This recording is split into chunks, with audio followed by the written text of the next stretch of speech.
Today we have a crazy story of getting revenge on multiple former ex-friends. We'll get into that in a bit, but first, showing my ex his mistake. He has always been the best part of me, the part that I loved waking up to texts from, the part that took my hands once I came down from my car and pulled me in for a kiss, the part that showed me off the entire school like a trophy he cherished. Everyone was envious of us, of what we had together. The only thing that mattered to me was that we were together. He made my 16-year-old self giddy with excitement. I looked forward to going to school every day because of him, and on the days when he wasn't in school, it felt like my day was incomplete. He took me on the most amazing dates, showing me new parts of the city that I'd never seen before, feeding me with amazing cuisine, and one time we cooked together, and that was a beautiful disaster. My friends wanted to know what my secret was, how we had been dating for so long and yet we were still so happy. At one point, one of them insinuated that I was hooking up with them and that was why he was stuck on me. I knew that wasn't true. We hadn't even done anything beyond kissing and a few touches in the dark. He had never even pushed for that. It had been a bit of a worry at some point because I read somewhere that it was a natural thing for your significant other to ask you for that at some point. When I got assurance from one of his friends that he wasn't cheating on me, then I confronted him about it. He laughed and pulled me on top of him before placing a peck on my lips. He informed me that he was waiting until we were ready to take things to that stage. I couldn't have asked for a more thoughtful boyfriend. He told me that he didn't want to rush me into something that I would regret later, and that he wouldn't be happy with himself if he did that. We continued our activities and only stopped when his mother called us down for dinner. I knew that I wanted to spend the rest of my life with this man, and I couldn't wait for when I was ready to give myself to him. He deserved all of me and more. But as they say, all good things come to an end, and to everyone's surprise, our 5-year relationship came to its end. I don't know what changed, but I felt it within me that my focus had shifted. I still very much loved him, but something in me had changed, and until I figured out what it was, I knew I couldn't be the person I used to be with him. It happened on graduation day. After we had collected our diplomas, I pulled him aside and delivered the news to him. I felt loved and proud when he resisted and said that he wasn't letting me go. If I had ever doubted him, in that moment, all that dissipated into thin air. I told him that if he truly loved me, he would let me go so I could figure my issues out. We both ended up crying and clinging to each other for dear life. I didn't want to do this. I felt like I was detaching a part of myself that I needed to survive. But I also knew that this part was becoming cancerous to me, and if I didn't cut it off, I was going to die a slow death. So with all the strength I could muster, I pulled away from him and whispered a soft goodbye. I turned around and walked away from him despite all his pleas for me to not spoil what we had. I never looked back, and I'm glad I did, or I would have never have moved on from my internal pain. The sun was a bit blinding today as I woke up, still in my work clothes and drool marks stuck to the side of my mouth. I groaned at how stiff I felt and berated myself for falling asleep at work again. Thankfully, today was my day off, so all I had to do was the walk of shame out of the office. I don't have to put up with any talk about what a workaholic I was. Well, that was until my secretary showed up.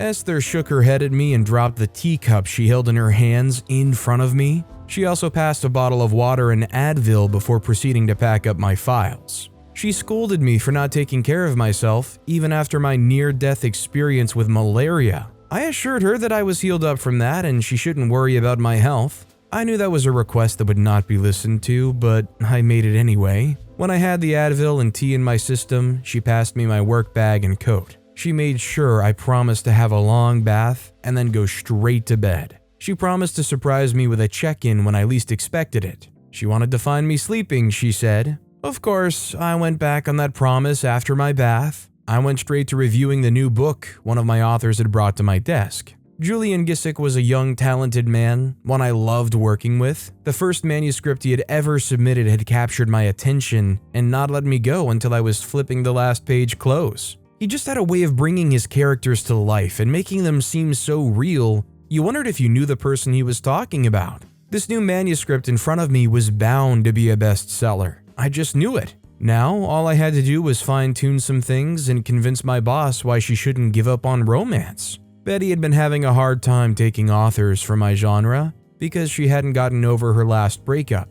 It was bound to get better as this was not the first time, but it was a bit exhausting, honestly. I decided to take a long nap so that I didn't look like a wreck the next day. After my nap, I did some more work and then dressed up for my lunch date with my sister. It was more like a late lunch as it was almost 4 o'clock. Kelsey was getting married and she had somehow roped me into helping her plan this wedding, despite my offering to pay for a wedding planner. She was a traditionalist like my mother and insisted that it was more intimate when you planned your own wedding. I reckon she would give in at some point. I locked up my house and walked out of the building with a purposeful stride in my steps. I didn't feel like driving since the place we were going to meet was not too far from where I lived, and she was likely to drive, so if we needed to get anywhere else, she would take us. I was almost at the restaurant when I, or more like the other person, got bumped into on the sidewalk. I was about to say something when I saw who it was. It had been 6 freaking years and not one thing had changed about him except, well,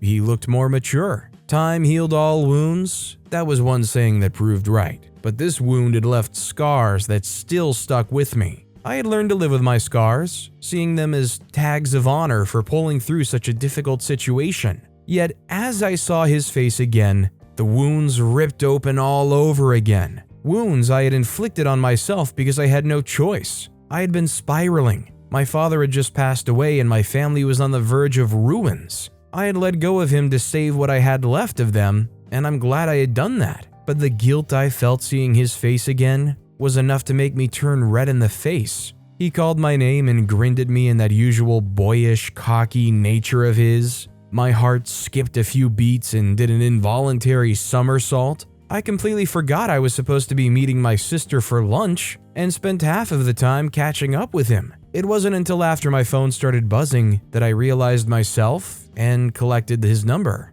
I didn't tell Kelsey the real reason I had delayed, saving that for later to see if it had all been a dream. It hadn't because I tried his number and the line went through. His voice still did things to me and I knew that I wanted this man still. Because of that, I didn't hesitate to offer a helping hand when he told me about the financial crisis that he was going through. He refused to collect money from me and said that my letting him live in my house was more than enough. And before I knew it, we were back in sync like time hadn't passed at all. We still functioned like a well-oiled machine in everything. When we finally hooked up together, I cried because of all that I'd been missing out on with other men. I didn't think twice about inviting him to my sister's wedding, which turned out to be a somewhat awkward affair. She even ignored me for half of the event, and I felt bad for making her uncomfortable on her big day. Weeks later, she called me and told me that she wasn't comfortable with the idea of me falling back into a relationship I called off by myself. I assured her that I was happy and had ended things with Daniel before because I'd been hurting. She was just looking out for me, and I appreciated that. Daniel made me happy. Happier than I'd ever been, and I was not letting that go. With time, he got back on his feet and got in sync with his new job. He planned to put in double effort to make sure that it succeeded. I was with him all the way. I didn't want him to fall back into the depressing state we'd met each other in, so I encouraged him and our relationship grew stronger every day. One day, Daniel was out so late I got worried. He wasn't answering any of my calls or responding to any of my texts, and it got me wondering what was going on. As I was about to pick up my keys and go out to look for him, our front door swung open and he walked in. I rushed over to him, and after making sure he was all right, I began to question where he had been. Tears flowed down from my eyes as I explained how worried and crazy I'd been. Then, the most absurd and unexpected thing happened. He went down on one knee and brought out a ring box. Opening it, he revealed the most exquisite ring I'd ever seen. I didn't waste time by saying yes. I had always fantasized about getting married to Daniel. It had been one of the many things I'd thought about while we were dating. He put the ring on my finger and stood up to kiss me. I couldn't believe that I was getting married to the love of my life. When he went to freshen up, I took a picture and sent it to my mother and sister. My mother sent a voice note showing how delighted she was that I was about to get hitched. My sister wasn't as enthusiastic, but she still congratulated me. Life was about to become even better, or so I thought. From that day, it was like a switch had gone off inside him. Daniel began to act strangely. He was keeping more late nights and had an attitude that didn't sit right with me. He complained that work was stressing him out, but even with all my encouraging words and actions, he only got worse. Once, he snapped at me for questioning him about why he hadn't been at his office. He accused me of micromanaging him and refused to eat dinner that day. The Daniel I knew had suddenly vanished after that proposal, and I was determined to know why. After much snooping and digging around, I unearthed a secret that broke my heart. Daniel had another girlfriend, and from what my PI told me, they'd been dating for quite a while. So he played me. The naive high school me would have sulked and figured out a million ways to blame myself for not being enough for him, but I had grown up and I wasn't going to let this man fool me and get away with it, so I decided that I was going to get back at him. His girlfriend, lucky for me, was also a writer and a chef. I got her contact and put a call to her about being interested in publishing her cookbook. She was so excited and agreed to a meeting. Working with her was so easy and I almost regretted what I was about to do, but I refused to show any sympathy for this woman. The deal moved fast and soon enough, we were organizing a launch party for her. Daniel tried to weasel his way out of attending the event, but I didn't let him get away with it. I forced him to the party and held his hand throughout, and the shocked look on Gina's face when she saw the two of us together sent tingles running down my spine. She walked up to the both of us and demanded to know why Daniel was with her publisher at her party. I gave it to her. The woman knew how to cause a scene. I pretended to not know what she was talking about and informed her that Daniel was my fiancé. She turned red in the face and informed me that she and Daniel had been dating for a year now. I turned to an embarrassed-looking Daniel and asked him to explain what she was talking about. He could barely speak or meet any of our eyes because of public humiliation. I wanted to slap him and tell him to go to heck,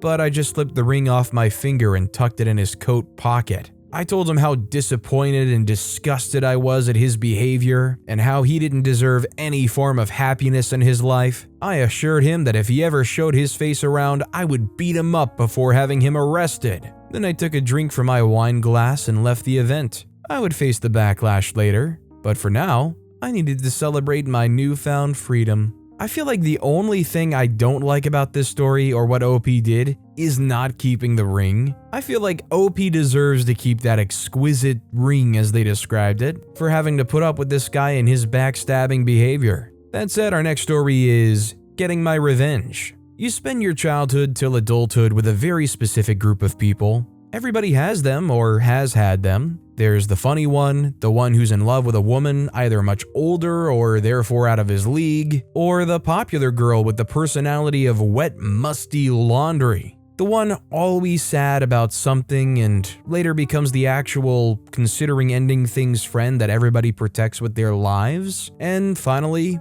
the plain one, unassuming, but somehow the backbone of the friendship. I was the plain one.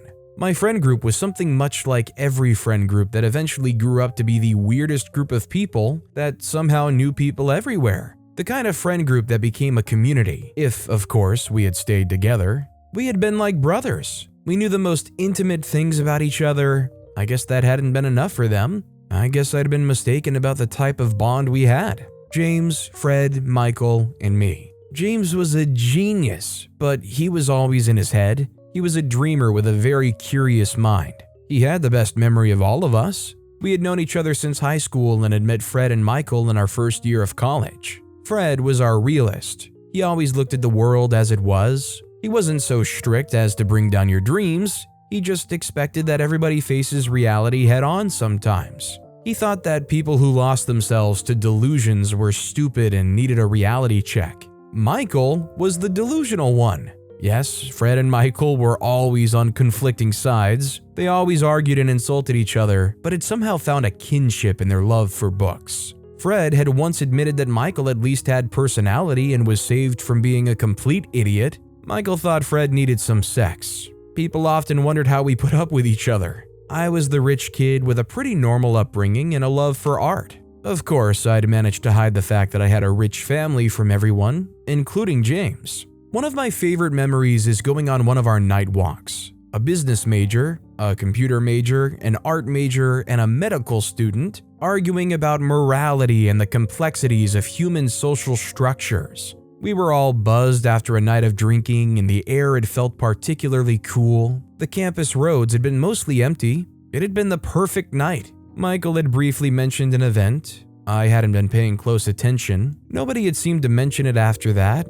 I had assumed it wasn't important. 2 weeks later, everyone starts acting weird. Fred would avoid talking to me and would make excuses for being around me. Michael's jabs got meaner. James of all people became colder. They seemed to hang out more without me, making excuses when I made plans for all of us to hang out. Then one day, we had all gathered in the library for a check-in. We all had projects and had been too busy to get together like we used to. Fred mentioned a party and made everyone set reminders. It was odd for Fred to be the one to mention a party. He was usually the one that avoided social spaces and loud people. I made myself available, thinking the reason for the weirdness was my forgetfulness last time. Oh, what a night it was. I learned that day where I had stood in that friendship, that ambition was more important than friendship. I had learned that day that I was simply an obstacle to the people who I had trusted most. The night had started great. It had seemed like the other guys had dropped whatever enmity they held toward me. I was high on a feeling I hadn't realized I'd missed. We pre-gamed alcohol before we headed out for the night. Michael apparently knew some of the people at the party and introduced us to a lot of them. That was where I met Anne. Anne was the trap, and I had fallen deep into it. She was charming, had an alluring air about her. She knew when to laugh and when to tease. She was smart and quick-witted. We had talked for hours about anything and everything. She was easy to feel comfortable around. She had taken me back to hers and we had what I'd consider to have been the greatest hookup in my adult life. Not that I was getting much anymore. What with the R-word allegations and all of that. See, what I hadn't known at the time was that my friends had set me up with a girl who had apparently known my family and had told them that I had lied about my family to them because I knew that if they met them, my family would have probably invested in them the way they hadn't invested in me, and I would have been jealous, which didn't even make any sense. The problems with my family were so much that I felt it better that people didn't know about them, and I'd never actually lied about them. I'd simply not talked much about them. The reason seemed too ridiculous for the actions taken against me, and that infuriated me, that I would be sold for cheap. What hurt most was James. James had known me longer than anybody else. To think that he would so easily discard me for something as flimsy as that. I guess I didn't matter as much to him as I'd thought. Anne had accused me of assaulting her. I'd been kicked out of college and ostracized from society. My life had taken a turn for the worst. My family had been no help, as usual. They had even believed her and taken the side of my friends. That was a step too far. I had nobody. Then I had met Maria. She was my saving grace. It was heck trying to get my feet back under me. She had been there for me every day since we met. She knew about the allegations and about my family. Somehow she had listened to my story and understood. Somehow didn't judge. Maria had found me laying on the side of the road, drunk out of my mind and lounging in a pile of campus trash. She had recognized me from one of the classes we had together. She had heard the rumors, but had thought that they were only rumors because she had apparently been there the day I'd met Anne, and couldn't believe that I'd forced myself on her. She did confront me with it the first day we actually had a conversation. I had just woken up on her couch with the worst headache in history. And she had sat on a chair facing me. Then she had gone straight to the point and asked me if it was true. Horrible timing if I was being honest, but beggars can't be choosers. Since then, it had been finding me jobs and applying for a course in a new school. The former hadn't been so hard, if not for the constant bullying from random people who tagged me as an R-wordist and recognized me through social media. The college application was never going to work out anyway, but telling Maria that was as pointless as trying. She wasn't about to give up on me because of a flimsy allegation. I don't think women fully understand the power they have. It had only taken 2 months for me to come up with a proper revenge plan, and 3 days for Maria to find out about it. She was livid. She'd argued about the best way to move through life being working on yourself rather than bringing other people down. She did not once retract her helper kindness. She was good like that. It had taken 5 weeks and several more arguments before we finally came to an agreement. Whatever revenge I planned on taking against them would not kill them or get them imprisoned. and would act mostly to clear my name. Maria would help me with planning the revenge to make sure I didn't cross any lines. What I hadn't told her was that I'd never planned on killing them. Getting them arrested would have been fun, but it was a messy process. You couldn't do that without getting your own hands dirty in some way. I hadn't told her all of this, of course. I'd needed her to join me, and I couldn't have done it alone. If she had ever found out, she would have killed me. It had been a pretty simple plan.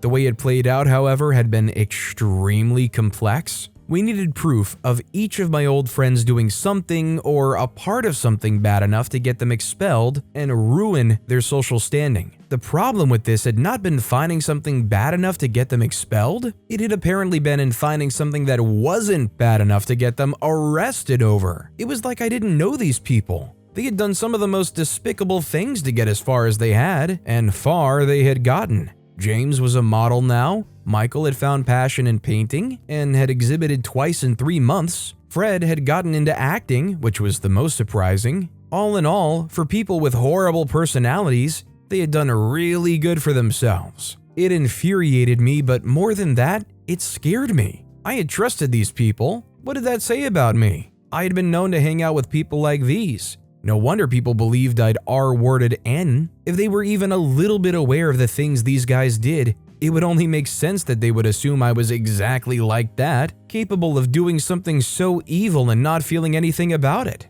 It took Maria and I a while to settle on something. Maria had changed her stance on limiting to our revenge. But of course, she wasn't going back down on the limit she had been so adamant on. I liked that about her. She was a good person and she was stubborn about it. We had planned when and how for each of them. We go for Michael first. He had planned a video projection exhibition. It was perfect. We had switched the audio with recordings of him threatening women and insulting gay men. He had a mental breakdown in front of a major news outlet. He had smashed everything and yelled at everyone in his vicinity, even beat up one of the staff for something that wasn't their fault. In the end, he had done more damage to himself than anything we could have managed. He never sold another artwork after that. Fred was easy and perfect. He had made his debut in his acting career in a major blockbuster movie. The trailer was set to release the next day. We had hacked the network set to release the trailer and replaced it with a montage video of Fred abusing his girlfriend and a bunch of his crew and team. The day it aired, there had been a hashtag with Fred the Abuser, and his name had trended for a week. His acting career was over, and he lost all of his friends and connections. James had to be the worst. He had to go down and go down hard. James was a runway model for a famous fashion brand. We'll use CH as their name. CH had been managed by my uncle. My dad had asked a favor for one of my closest friends. Fred wasn't modeling for them because he worked hard for it. He was modeling because he knew someone that knew someone. His career was on thin ice. If he messed this up, there was no going back, and we had the way to do just that. James was a druggie. He was very good at hiding it. Nobody knew about it, not even the rest of the gang. He wasn't the average messy druggie. He wasn't just doing the normal drugs. It was the type you only found in the worst underground places. I don't know if I'm saying that right, I don't do drugs. Anyway, we had somehow found a way to film it happening, and a clip was anonymously sent to us of him sexually harassing a woman on the street while he was high. We had gotten the contacts of everyone who would attend, my father and James himself, and had sent it while he was on the runway. The looks of shock and judgment on the faces of everyone present. My uncle, the manager, hadn't found out until the next day and was furious. He had promised to blacklist James and cut ties with my father. He had gone as far as looking for the people who sent it. And when he found out it had been me, he had raged for hours before finally calming down and asking me why. After I told him what had happened, he had sworn to help me in any way he could and kept apologizing on behalf of my family. It was awkward for me because I had also kept apologizing for ruining his show. He sponsored me through school and made sure to clear my name of all allegations. He gave Maria a job in his fashion house. She had loved every second of it, even the most stressful days. Who knew revenge could be so rewarding? I'm not gonna lie, this story almost comes off as like a lower stakes Kill Bill type situation. You've got this group, you've got your list of names, and you're going one by one, knocking them all off. Now, I don't know if Maria is a hacker extraordinaire, but some of the things OP described here are pretty insane for just two average people to pull off, especially somebody that OP would self-describe as the plain one. But with that being said, that's all the time we have for today. Now, if you want to hear another absolutely crazy revenge story, check out that video on the left, or if you missed my latest video, check out that video on the right. That said, I'll see you all next time with some more stories.